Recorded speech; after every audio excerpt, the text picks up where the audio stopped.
जय हिंद साथियों, आप सबका एक बार फिर से स्वागत है। मैं अमरिंदर यादव आप सबका मोस्ट वेलकम करता हूं एक नए अपडेट में। साथियों, यूपी पुलिस भर्ती के संबंध में एक बहुत बड़ा अपडेट निकल के सामने आ रहा है।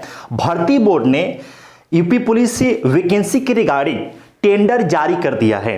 अब टेंडर जारी करने का मतलब क्या है, ये आपको हम इस वीडियो में समझाएंगे। साथ ही यूपी पुलिस की जो वैकेंसी आएगी उसमें अप्लाई कब से हो सकता है, नोटिफिकेशन आपको कब देखने को मिल सकता है और कब तक एग्जाम होने की संभावना है, इस पर भी हम लोग चर्चा करेंगे। साथ ही उम्र में एज लिमिट एक बहुत बड़ा इश्यू है, उस पर भी चर्चा करेंगे कि क्या आपको छूट मिलेगा या नहीं मिलेगा। आपको एग्जाम पैटर्न के बारे में समझाएंगे, फिजिकल में कैसे क्या होता है, फिजिकल एलिजिबिलिटी क्या होती है, सब चीज आपको समझाएंगे। आप वीडियो में पहले बने रहिए। चैनल पर नए हैं तो सब्सक्राइब करके बेल आइकन जरूर दबा लीजिएगा। आंख में प्रॉब्लम होने की वजह से थोड़ा सा हमने चश्मा लगाया है, बाकी कोई इशू नहीं है। ठीक है, तो चलिए आपको एक एक करके सारे पॉइंट पर डिस्कशन करते हैं, सारी चीज को आपको समझाते हैं। और ये कहीं ना कहीं आप सबके लिए संकेत अच्छा है कि टेंडर भर्ती बोर्ड ने जारी कर दिया है। देखिए 17 अगस्त को जो है टेंडर जारी किया और ऑफिशियल जो वेबसाइट है भर्ती बोर्ड का, उस पर 18 अगस्त को अपडेट हुआ है। और उसमें क्या क्या कहा गया है, तो देखिए टेंडर का मतलब क्या होता है। टेंडर का मतलब ये होता है कि कंपनियों को आमंत्रित करना। भर्ती बोर्ड का यूपी पुलिस भर्ती के रिगार्डिंग जो भी प्रोसेस है, क्या क्या चाहता है भर्ती बोर्ड, क्या क्या चाहता है, उसके संबंध में एक ऑफिशियल वेबसाइट पर लिखित डिटेल जारी किया गया है। और ये बोला गया है कि भाई जो भी कंपनी इच्छुक है वो 25 तारीख तक जो हम चाहते हैं उस डिटेल को आप पढ़ लीजिए। आप 25 तारीख तक अगर आप इंटरेस्टेड हैं तो आप टेंडर के लिए अप्लाई कर सकते हैं। और टेंडर के लिए जब अप्लाई आप कर लेंगे तो 25 तारीख के बाद आपसे हम बात करेंगे कि आप कितने रुपए में आप सारे प्रोसेस को, सारी प्रक्रिया को कंप्लीट कर लीजिएगा। ठीक है, तो देखिए टेंडर में आपको आगे प्रोसेस करने के लिए कम से कम 2 कंपनी शामिल होनी चाहिए। भर्ती बोर्ड का ये नियम है कि कम से कम 2 कंपनी शामिल होना चाहिए, तभी जाके आगे बात बनेगी। अगर एक कंपनी होती है तो फिर आपको जो है टेंडर को मतलब कि निरस्त कर दिया जाता है, फिर आप आगे जो है फिर से टेंडर जारी किया जाएगा। ठीक है, तो कम से कम 2 कंपनी, और इसमें सबसे बड़ी कंपनी का नाम निकल के सामने आ रहा है टीसीएस का। टीसीएस वही कंपनी है जो एसएससी के सारे एग्जाम को कंडक्ट कराती है। ठीक है, तो टीसीएस ही हो सकता है कि इस भर्ती प्रक्रिया को पूरी तरीके से टीसीएस ही कंप्लीट करे। और ये टीसीएस अगर करेगी तो टीसीएस एक आपका अच्छी कंपनी है और एक ट्रस्टेड कंपनी है, तो हम सबके लिए, आप सबके लिए अच्छा ही कहीं ना कहीं होगा। तो टीसीएस का निकल के नाम सामने आ रहा है। और आगे देखिए होता क्या है। अब देखिए चूंकि 25 तारीख भर्ती बोर्ड ने आखिरी डेट दिया है अप्लाई करने का जो भी कंपनी इंटरेस्टेड है वो अप्लाई कर सकते हैं। और उसके बाद से 25 तारीख के बाद जितने कंपनी अप्लाई की होंगी उनमें से जो भी बजट में होंगी, जो कम से कम रेट में, कम से कम दाम में और अच्छे से अच्छे फैसिलिटी प्रोवाइड करेंगे, उनसे आपको जो है भर्ती बोर्ड बात करेगा और आगे की प्रक्रिया कंटिन्यू की जाएगी। ठीक है, तो ये आपको जो है टेंडर का मतलब है। तो चूंकि देखिए 17 तारीख को टेंडर जारी हुआ और 25 आखिरी डेट दिया गया है 25 अगस्त, तो इसका मतलब कहीं ना कहीं ये हुआ कि भर्ती बोर्ड ये चाहता है कि जल्द से जल्द आपको एग्जाम के लिए नोटिफिकेशन जारी किया जाए और जल्द से जल्द आपको एग्जाम लिया जाए। क्योंकि इसके पहले जो लास्ट वैकेंसी आई थी वो 2018 में आई थी, तो ऐसे ही आपको 4 साल लेट हो चुका है। तो भर्ती बोर्ड चाहता है कि भाई और ज्यादा विलंब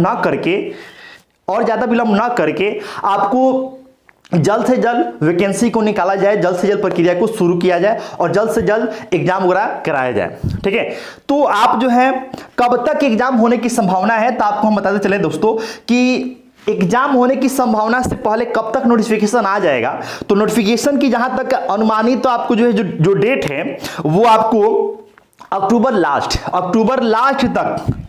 लास्ट आपको जो है नोटिफिकेशन आपको देखने को मिलेगा। अक्टूबर लास्ट 2023 में नोटिफिकेशन आपको देखने को मिल सकता है। और एग्जाम कब तक हो सकता है, तो एग्जाम आपको जो है दिसंबर 2023 से हो सकता है। एग्जाम आपको जो है दिसंबर तक के होने की संभावना पूरी है। तो आपके पास समय काफी कम है। ठीक है, आप जो है कमर कस लीजिए, अगर आप एक सीट अपना पक्का करना चाहते हैं तो इससे शानदार मौका नहीं मिलेगा। पिछली वैकेंसी 4 साल पहले 2018 में आई थी, तो इस बार अगर आप चूक जाएंगे तो फिर आपको जो है मौका नहीं मिलने वाला है। तब तक आपका यही चीज खत्म, बहुत सारे लोग का हो भी गया होगा और जो बच्चे कुचे लोग हैं उनका भी खत्म हो जाएगा। तो आपके पास गोल्डन चांस से सुनहरा मौका है, इस मौके को आप भुनाइए, मौके को गंवाइए मत। अब देखिए आपको बताते चलें कि आपको हम बता दिए कि टेंडर जारी हो गया और लास्ट वैकेंसी 2018 में आई थी। टेंडर का आखिरी जो डेट है वो 25 अगस्त 2023 है और ये टेंडर में भर्ती बोर्ड ने कहा है कि देखिए भाई इस बार जो है आवेदन 25 लाख के आसपास बच्चे आवेदन करेंगे। ठीक है, 25 लाख के आसपास बच्चे आवेदन करने वाले हैं। टोटल कितने पदों पर वैकेंसी होगी? तो 58,000 प्लस पदों पर वैकेंसी आपको होने वाली है। और आपको हम बताते चलें कि जब आप पिछली वैकेंसी को देखेंगे तो अप्लाई जो फी था वो 400 रुपया अप्लाई फी था। तो इस बार भी आपको उसी के आसपास, मतलब कि 400 रुपया जब आप नोटिफिकेशन आएगा तो फॉर्म फिलअप करने जाएंगे तो सभी के लिए 400 रुपया रखा जाएगा। एग्जाम जो भर्ती बोर्ड का अपना विचार है उसमें, मतलब कि टेंडर आप जो जारी किया है उसमें जो है जो भी बातें कही गई है उसमें आप पढ़ के देखेंगे ना तो भर्ती बोर्ड चाहता है कि एग्जाम को ऑफलाइन ही कराया जाए। तो ज्यादा संभावना है कि एग्जाम आपका OMR बेस्ड ऑफलाइन एग्जाम ही होगा। क्लियर? और क्वालिफिकेशन कितनी रखी जाएगी? तो क्वालिफिकेशन आपको मिनिमम 12th, आप अगर 12th पास हैं तो आप इसके लिए एलिजिबल होंगे। एज लिमिट बहुत बड़ा इश्यू है। देखिए जो 2018 में भर्ती आया था उसमें एज था जनरल के लिए 18 से 22 साल। अब 18 के बाद से कोई भर्ती है नहीं, सीधे आपको 2023 में वैकेंसी आ रहा है। तो इस दौरान अगर आप देखेंगे ना तो आपको जो है लगभग आपको 4 साल हो गए, 4 साल हो गए। तो जो बच्चे 2018 के समय, मान लीजिए कि जिनका वैकेंसी के बाद 18 साल पूरा हुआ, 2018 में जो वैकेंसी आई थी उसकी वैकेंसी के बाद 18 साल पूरा हुआ होगा, वो अब तक तो 22 साल के हो गए होंगे।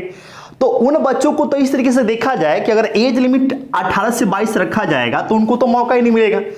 और इस गलती के जिम्मेदार बच्चे नहीं है, विभाग और जो सरकार है वो जिम्मेदार इसको आप बोल सकते हैं, क्योंकि वैकेंसी आपने 4 साल तक निकाला ही नहीं। तो मतलब कि एक राइट है, बच्चों का ये राइट है कि अगर आपको 18 से 22 साल ही एज इस बार रहता है तो आप जो है कोर्ट का सहारा ले सकते हैं। और वैसे भी जो पिछली वैकेंसी आई थी उसमें भी एज लिमिट 18 से 22 ही था, लेकिन कोर्ट के सहारा बच्चों ने लिया और वहां पर एज में 1 साल का रिलैक्सेशन देखने को मिला, यानी कि एज हो गया 18 से 23 वर्ष। तो इस बार भी आपको अगर 18 से 22 एज रहता है तो बच्चे निश्चित तौर पे कोर्ट का सहारा लेंगे, और जब कोर्ट का सहारा लेंगे तो कोर्ट उनके फेवर में ही फैसला देगा, क्योंकि इसमें बच्चों की गलती नहीं है, ये भर्ती बोर्ड की गलती है, सरकार की गलती है कि आपने वैकेंसी नहीं निकाला। ठीक है, तो आपको एज के रिगार्डिंग परेशान नहीं होना है, आपको छूट मिलेगा। और अगर आप देखें आमतौर पर तो SC ST वाले बच्चों को 5 साल का छूट मिलता ही है, OBC वालों को 3 साल का छूट मिलता है। क्लियर? तो आपको हम बता ही दिए कि नोटिफिकेशन आपको अक्टूबर 2023 तक देखने को मिल जाएगा, और पेपर कब तक होगा? तो दिसंबर 2023। ठीक है, एग्जाम का जो सिलेबस होता है उसमें आप देखेंगे ना तो 150 क्वेश्चन रहेंगे, 300 नंबर का पेपर होगा, एक क्वेश्चन 2 नंबर का, 2 घंटा टाइम रहता है और 1/4 का नेगेटिव होता है। 1/4 मतलब कि एक क्वेश्चन गलती करेंगे तो 0.50 नंबर आपका कटेगा। देखिए जिसमें सबसे ज्यादा इंपॉर्टेंट रोल हो किसका होगा? रीजनिंग का होगा।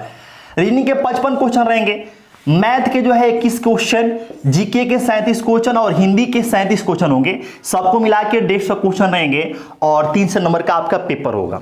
क्लियर? और पेपर के बेस पर ही आपका मेरिट बनता है, ऐसा नहीं कि बिहार पुलिस की तरह आपको जो है फिजिकल के बेस पर मेरिट बनेगा, ऐसा नहीं है। इसमें पेपर के बेस पर आपका मेरिट बनता है, जितना अच्छा आपका पेपर जाएगा उतना संभावना है कि आपका सिलेक्शन हो। क्लियर? अब पेपर के बाद से आपका होता है फिजिकल। तो फिजिकल में देखिए आपको हाइट की बात कर लें तो मेल के लिए 168 सेंटीमीटर, फीमेल के लिए 152 सेंटीमीटर। साथ ही चेस्ट की बात कर लें तो मिनिमम आपका चेस्ट होनी चाहिए 79 सेंटीमीटर, कम से कम 5 सेंटीमीटर आपका चेस्ट फूलना चाहिए, मतलब कि 79 से 84 सेंटीमीटर। क्लियर? फीमेल के लिए चेस्ट की कोई क्राइटेरिया नहीं होती है। रनिंग की बात कर लें तो मेल के लिए रनिंग आपका 4.8 किलोमीटर और इसके लिए समय मिलता है 25 मिनट। फीमेल के लिए जो रनिंग होगा, दौड़ होगा, वो 2.4 किलोमीटर, समय आपको मिलेगा 14 मिनट। क्लियर? तो ये हो गया फिजिकल। अब हम एग्जाम स्ट्रेटजी की बात कर लेते हैं कि आपको क्या स्ट्रेटजी बनानी है। देखिए आपके एग्जाम में सबसे ज्यादा अगर आप देखेंगे ना तो रीजनिंग का क्वेश्चन आपको रहना है, और रीजनिंग का क्वेश्चन रहना है तो रीजनिंग पर आपको फोकस तो करना ही है, साथ ही आपको जो है यहां पे देखिए, साथ ही आपको जीके और हिंदी पर भी फोकस करना है। तो आपको स्ट्रेटजी इस तरीके से बनानी है कि आपको रीजनिंग पर फोकस करते हुए जीके और हिंदी पर भी फोकस करें, और मैथ से सबसे कम क्वेश्चन आपको देखने को मिलेंगे, तो मैथ पर आप कम टाइम भी देंगे ना तो भी आपका काम चल जाएगा। ठीक है, तो आपको जो है जिस सब्जेक्ट का वेटेज ज्यादा है उस पर आपको ज्यादा वर्क करने की आवश्यकता है, और वहां पर आपको अपनी पकड़ मजबूत करने की आवश्यकता है ताकि आप एग्जाम में अपना झंडा गाड़ के आए। ठीक है, तो चलिए फिर से मिलते हैं एक नए अपडेट में, और फिर से जब नोटिफिकेशन आता है तो फिर आपको डिटेल हम लेकर आएंगे। अगर आप चैनल पर नए हैं तो सब्सक्राइब करके बेल आइकन दबा लीजिएगा। जय हिंद।